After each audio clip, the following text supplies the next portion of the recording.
I am writing my review on Letterboxd for the Amazing Digital Circuses finale right now as we speak.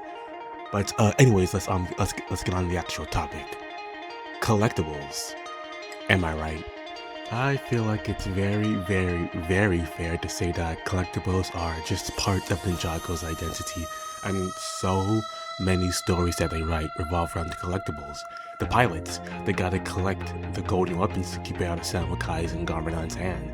The ninja have to use their technoblades that hack, vehicles and erase the digital overlord. They have to get the 3 Oni mags in order to prevent Garmadon from being resurrected. The scrolls of forbidden Spijitzu. You gotta get those things too. The mallet and gong, they don't really have to go after and get it, but it's a collectible, I think. Yeah, it kind of seems like collectibles may have sort of totally fallen off. Maybe, I don't know. But that's why I'm here to discuss today. Have the collectibles of Ninjago truly fallen off? I'll go over the eras of Ninjago when discussing the collectibles because I feel like that's very good when it comes to grouping them up. So we have seasons 1 to 7, 8 to 10, 11 to 15, and Dragon's Rising. So, starting off with seasons 1 to 7, and oh my god, what a peak line of collectibles. If you really like blades. Starting off with the very first, the golden weapons. What an absolute swing and a hit. These things are, I believe, undeniably the most iconic collectibles from Ninjago. I mean, they're even in Fortnite. Kinda, somewhat, but yeah. They're so iconic that I believe they're the collectible that has appeared in the most seasons and has the most references, the most important impact on story. I mean, these things literally created, well, they help create the land the ninja and the characters walked on from literally every single season past pilots. I mean, they're a huge focal point of the pilot season 1, 2, 3, 10, 15, and they look cool as heck in the show. The set versions, at least for the pilots, they were I mean, the sword was an instant hit. The rest though, yeah. Season 1 decided to step it up and give us 2 types of collectibles, which I didn't even realize until doing research, but yeah, there's the Fang Blades and then there's the Serpentine Staff. I think the Serpentine Staff is a cooler collectible in sets, but obviously the Fang Blade is like more important in show, as that is what unlocks and unleashes the Great Devourer. The collectibles for seasons 2, 3, and 4 aren't very important in show. For season 2, they don't even show up until I want to say episode 9 or 10, the Temple of Light.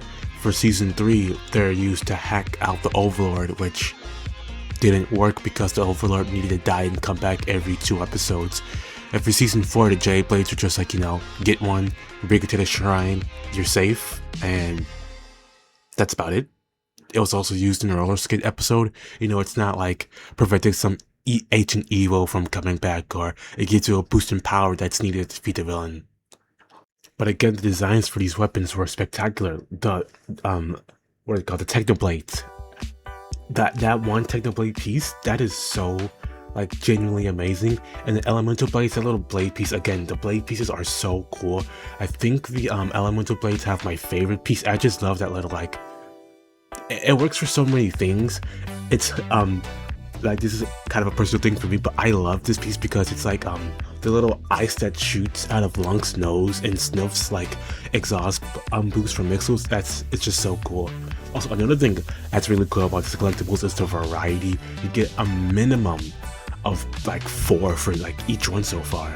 There's 4 golden weapons, 4 Fang Blades, 5 Serpentine Staffs in the show, but 4 in the sets, 4 Technoblades, I think about 5 Jade Blades, and then we get to the Arrow Blades, which I believe there's 6 of, or 5. Again, well, not again, but I don't really have the pictures up, just going off on memory. But yeah, the Arrow Blades, a very cool piece that I am thankful to have because it came with talks in that one Dragon's Rising Season 2 tournament set. You see, I personally had no idea LEGO sets existed for Ninjago. until season 6. Yep, I'm insane. I know. Guys, I already know. I play Wildcraft and Chitara. I know I'm insane. The way we come to season 6, we see the wonderful return of the Elemental Blade piece, but it's on a specialized hilt this time. Here, we get the Jin Blade, a fantastic collectible from a season of the show that exists for sure. I believe this is the most variation of a collectible we've gotten for the series, being about 7, 6 of the Ninja and 1 for Master Wu. And to close it off, we probably have, I'm looking around to make sure nobody hears this, the best collectible of the entire series. The Time Blades. I absolutely love this piece. I only unfortunately have one, and it's the green one, but like, I have a lot of fondness for this piece because, as I mentioned, I didn't know sets existed for season 6. I said I didn't know they existed.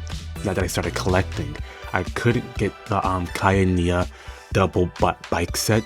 That's the one I wanted, so I had to wait a bit. And eventually I got the small season 7 set that came with Kai and 2 Vermilions, a little like tree build that exploded with snakes, and the green Time Blade. I still have this piece. This is like one of the few things I have from like a set pre-2022. Back then I couldn't keep a set I actually couldn't keep the set to save my life. But this piece, I still have it. And yeah, that's pretty much all I have to say for this original era. Though it was mainly, pretty much all blades, there was a ton of variety within the weapons. There was a ton for you to collect per wave, always being a minimum of 4. There was a lot of variation in design. Just overall, they were fun to like seemingly collect. I say collect, but again, I didn't get anything till season 7. They were just cooler and seemed more important and vital when creating them and when like making the story for the show. Next up, we have seasons 8 through 10, the Oni trilogy. Starting with season 8, we have the Oni blades, and these things. Wait, I'm sorry. I'm getting reports. These things are not blades. When it comes to like vital and important like story relevant collectibles, I would definitely put this in the top 3 alongside the golden weapons and maybe the Time Blades too, since you know they the reversal blade reversed Wu for practically a season and a half. Well, technically 2 whole seasons. It is amazing to get something that's not a blade, but I would be lying if I say these Onimax were my favorite collectible. They're definitely cool and unique. Again, I love that it's something that's not a blade, and again, it's very, very vital to the story, but I don't know, I just kind of prefer an elemental blade, or a Jin blade, or a Time blade, or a Arrow blade, or a Techno blade, or a... Maybe I just really like swords and blades. Interesting. Oh, speaking of, the Dragon Ball Blade Season 9.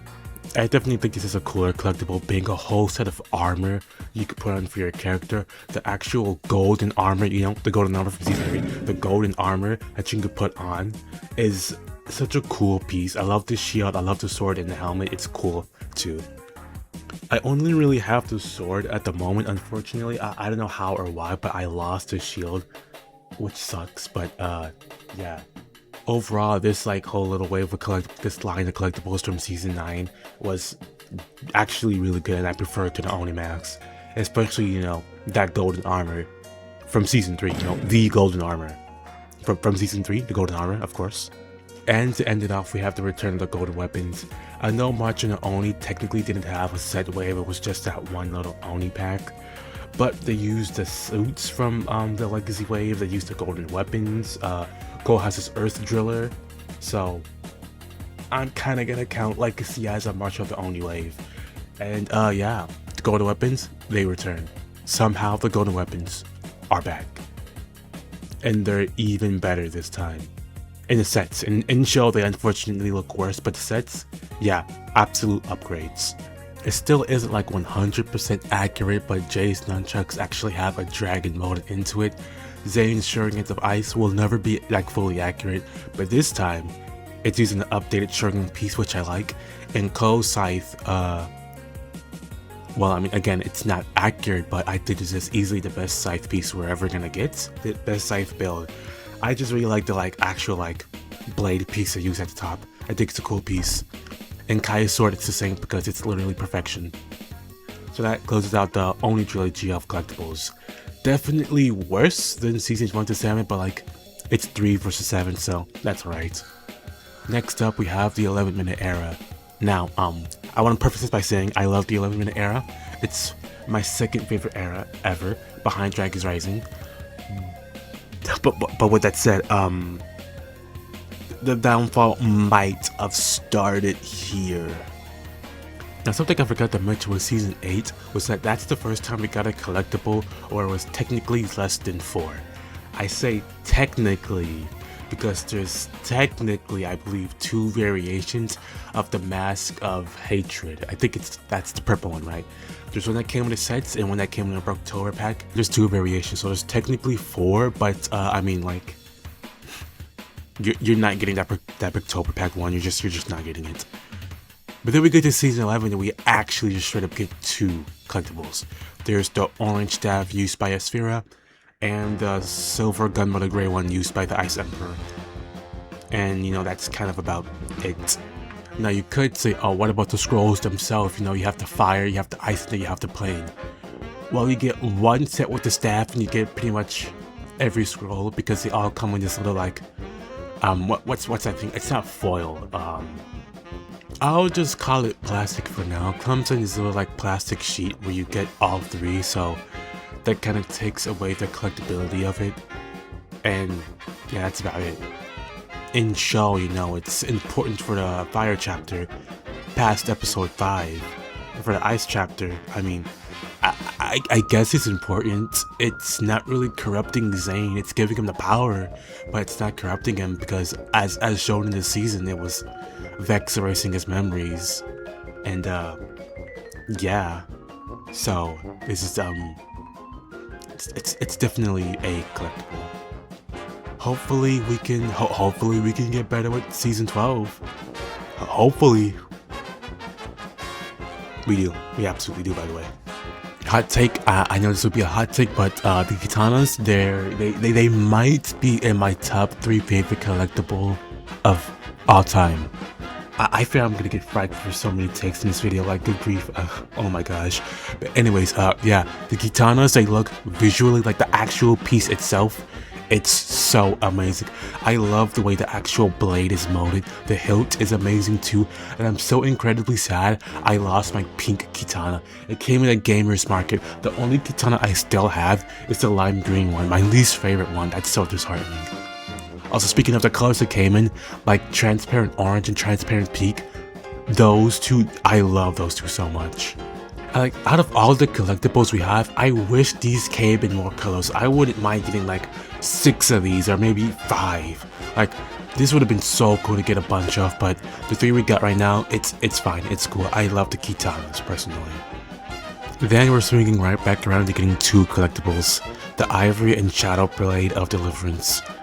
I think the design of them are cool, obviously important in show as Cole believes this is what's gonna give him the power to do the Spinjitzu burst, but then after they shatter he realizes the power is inside of him, the same as his mother.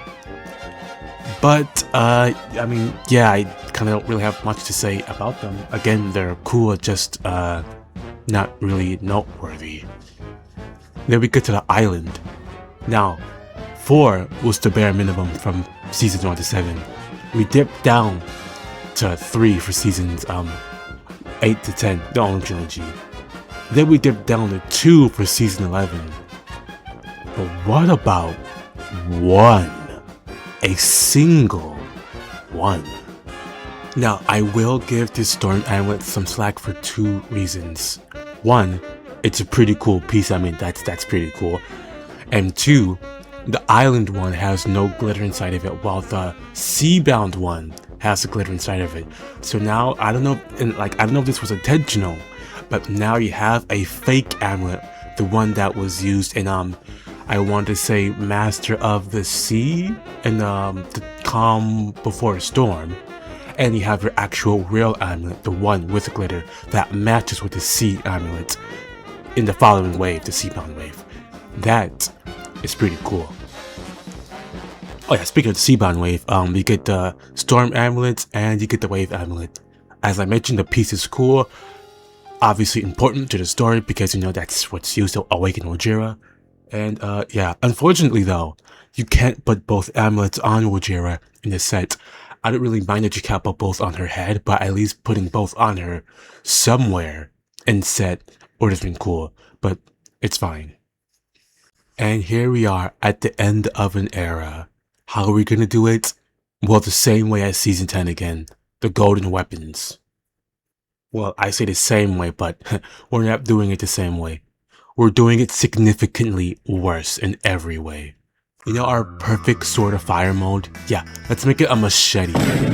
You guys wanted an accurate scythe? Well, we'll give you an accurate like top, but make the rest of the blade like practically unholdable besides the very bottom. What if you wanted nunchucks that the chain connected to the middle of, not the end, the middle of, and the shurikens of ice? What if you wanted an actually decent piece? Like the shuriken piece is actually pretty cool. Are you ready to crystallize these bad boys though? Are you ready to crystallize them? Yeah, rather unfortunate way to end out this era. The only ones I would say I actually love are the katanas. And kind of the storm and wave amulet, but like that's mainly because it's a very, very, very cool looking piece. And now we're moving on to Dragon's Rising, and let's see if it gets any better here. Starting off with the Dragon Cores. Yeah, I don't know what to say except for this is my favorite collectible of the entire series. But guys, I'm kind of a sucker for like small balls and marbles. Like, I have a bunch of marbles in my Kai arcade cabinet right now. I'll show it off. You don't believe me? I'll show it off. The Ninjago shelf next to the Mixos Monsters and Miscellaneous shelf needs to be dusted off. But yeah, anyways, here we have the Kai arcade cabinet on this era shelf. Originally I had it as a Kai shelf, but I changed that. But anyways, as we can see inside behind, well in front of Kai, I have my marbles. Absolutely love these things. There's like more in here, but I think they're in the box with the rest of my Lego. I just couldn't put everything I have up in this new room, so yeah, the rest is in the box. We also have this thing right here. It's not a marble, but I kind of count it since you know it's like a small ball. I call it the hex core, you know, the thing from Arcane, but yeah. So yeah, as a marble enjoyer, I was absolutely so happy to practically get like marbles in Ninjago. But also so sad because like, dude, I did not care for the Dragon's Rising Season 1 sets. I high-key think Crystallize killed my set investment because like, I got the Kai versus Rapton polybag, Nia spinner, and that's about it. Like, I could get it, the bag's right here. I got the blue marble from Nia spinner. The golden one also came in Nia spinner. And the red marble was inside of this dragon flyer thing, also Nia's, because like they're not gonna make a Nia set, I might as well buy the Nia gimmicks. But I mean, they technically did like half a Nia set with the Twin Titan. So yeah. Anyways, Dragon Cores are absolutely peak. I love these things so much. Absolutely wonderful piece. I wish I got more of them. I so wish I got more of them.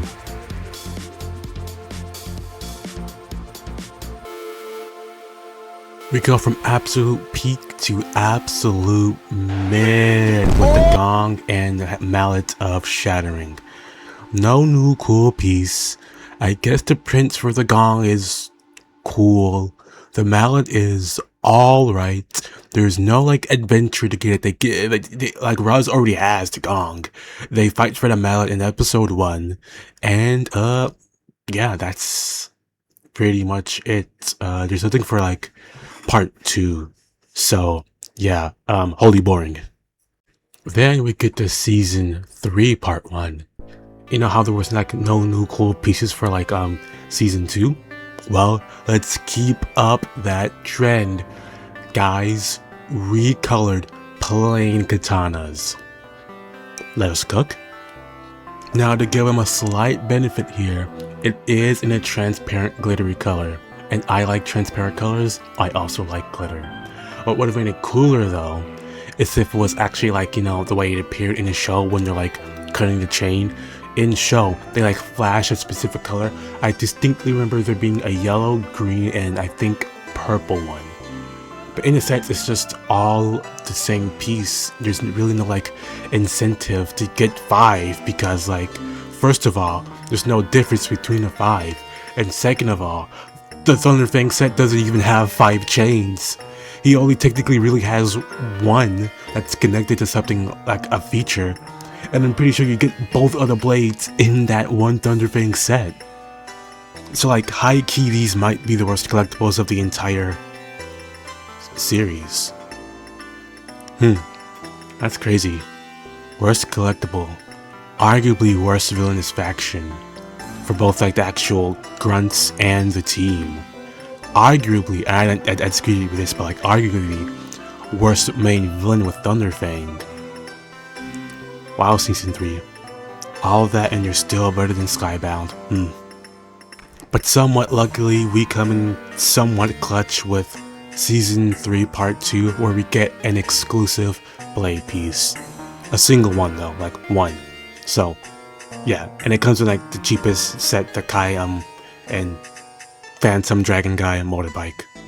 So yeah, I mean it's a cool piece for sure, definitely a cool piece. I liked it that was used in Season 4 by Kai and I think Frack. Yeah, that's pretty much all I gotta say about it. And then we got Season 4 of Dragon's Rising, where it's pretty much the exact same thing. Like, actually, it's a weapon that comes in a set for the first wave, and then for second wave Part 2, it's pretty much the same weapon, but upgraded. In show, I don't know if that'll be the case, but in sets, it's the same. Like, the prismatic blade was upgraded to look like the red one, the revealing blade, and in the sets, we got an inaccurate build for like the Part 1 wave, and then Part 2 wave, it's more so accurate. So yeah, cool weapon build, I suppose. Oh wow, that's the end. Oh wow. Yeah, if you couldn't tell by my demeanor and the way I was talking about these collectibles, they in my opinion most certainly fell off.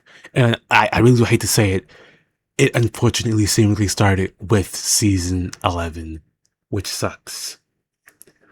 Are collectibles just fully over now? Isn't completely doom and gloom? Well, no, because there's technically a collectible I skipped. Technically a collectible that's on shelves right now. That being the Elemental Masters. Now I'm gonna keep up the tradition of this video with me spitting absolutely just seemingly horrible takes. This like objectively, I don't want to use the word objectively because like you can't really use that word when talking about stuff like this, but compared to what we've been getting for Dragon's Rising in seasons 1 through 15, no, seasons 11 through 15, this is better. The Elemental Master figures, they are like a better collectible than what we've been getting like for the prior since 2019. That said though, I kinda don't really like them. Didn't like it. Wait, bro, how'd you not like it? As I mentioned earlier, I'm more of a blade guy and accessory person. I like additions to the minifigure rather than the minifigure itself. I mean, my favorite theme is literally Mixels. There's no minifigures there. And second of all, we're aware of the climate we're in right now when it comes to minifigures, right? I mean, we're selling DX Lord for a band. The scalpers, they're gonna take this opportunity. They're gonna take these collectibles and squeeze it for every single penny they can. Like, let's go on Bricklink and see the prices for these guys right now.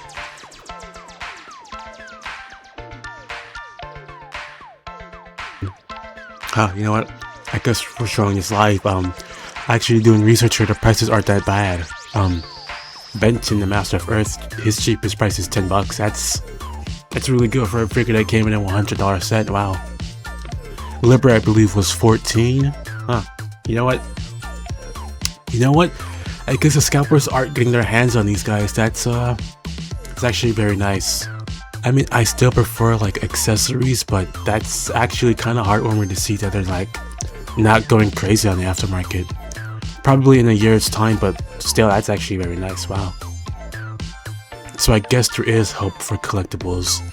Probably not for Dragon's Rising, because like it's been pretty much consistently not very good, with the exception of the absolute peak Dragon Cores. But yeah, maybe for these like little side things, because I didn't mention about, I believe Core had collectibles, right? The banners, those are pretty cool.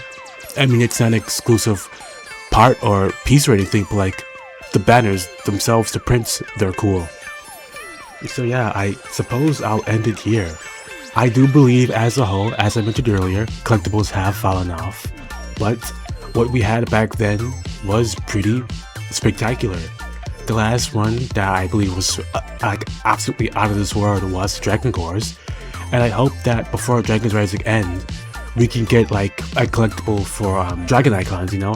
I'm making customs for them. I haven't gotten around to like the motion or bow one yet. I'm gonna work on the bow one later today, but yeah, I've made a custom for Ross, his hammer, and what I believe is the Balansaurus Dragon icon. But yeah, I really do hope for our like last wave or an upcoming wave, we do get a series of collectibles for the Dragon icons. So yeah, I guess I suppose I'll end it here. Have a good day, evening, night, wherever you are. See ya. So long. Goodbye.